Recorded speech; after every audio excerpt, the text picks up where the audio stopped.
Good morning. Keith Rayside the third, my brother.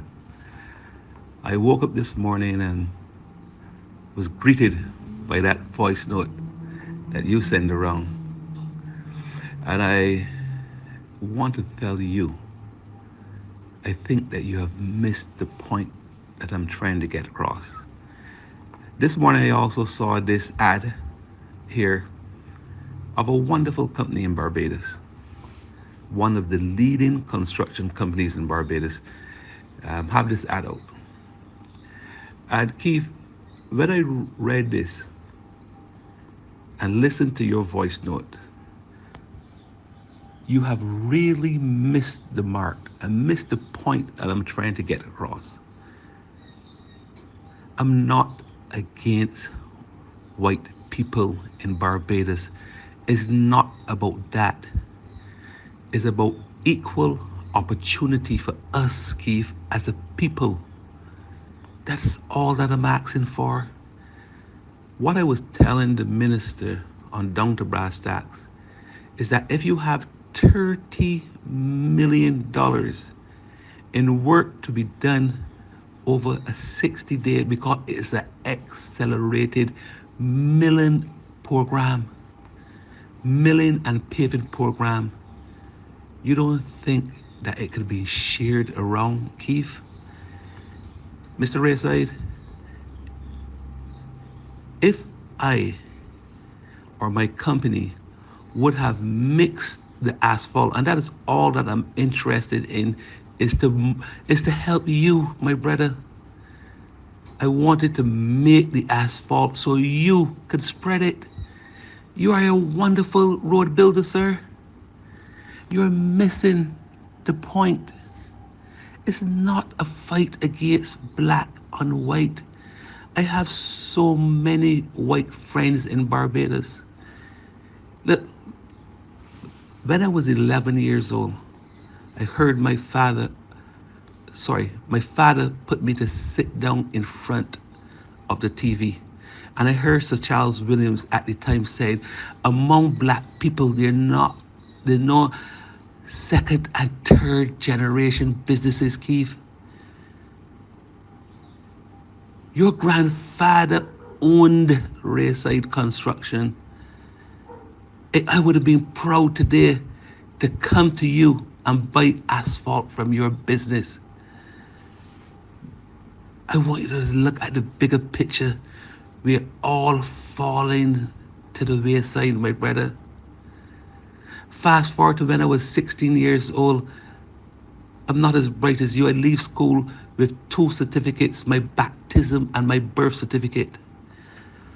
But I went to C.O. Williams. I leave school the Friday, and on the Monday morning, I went to C.O. Williams' office. And I went there on the Monday, the Tuesday, the Wednesday. And on the Thursday, around 5:30 in the morning, C.O. Williams invited me into his office. He said, young man, I have no vacation jobs. I say, sir, I ain't come for a vacation job. All that I'm asking you is to please tell me how to become successful like you.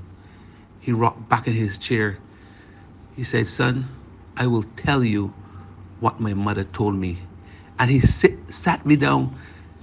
And one of the things that he said was, young man, buy land. And we had a long chat. And I left there that morning and went down to Bushall to after this construction. And I asked after construction the same thing. Sir, tell me how to become successful. And Keith, then I went to St. Leonard's School, to your grandfather, Keith Rayside. And he sat me down, and he was in the car, and he was shaking his shoulder and smoking his cigarette. He said, young man, you see those trucks there? And those trucks were bringing in asphalt and paving the hard court at St. Leonard's School. He said, those trucks made me a lot of money. And he sat me down and he talked to me, made me the man that I am today. And I'm thankful to your grandfather, to Hayden Arthur, C.L. Williams, and my hero, my dad, Joseph B. Holligan. So when you hear me speak out, it's not about black and white. Busy Williams is my friend. He invited me to his home. When I travel to Miami, I stays at his house. I go on trips on his yacht. We eat and break bread together. He is my friend. When he get to understand me, he knows that I'm not his enemy. He's my friend. But look around, my brother. I have no issues against C.O. Williams nor Infra. I messaged Mr. Tempro a couple of days ago. I said, sir, please, you have a piece of equipment down there I would like to purchase. He sells me stuff. I could take the phone and call Mr. Tempro. I could call Neil Weeks. It is not an issue. One day, Mr. Edgehill heard me on the radio, and he called me and invited me and sat me down and said, listen, young man, I'm going to help you. And he gives me a lot of work, and he paid me in advance. So I'm not against white people here in Barbados.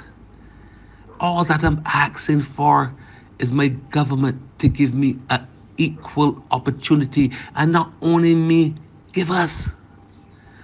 My brother, if I mix the asphalt, you and the other guys will put it down.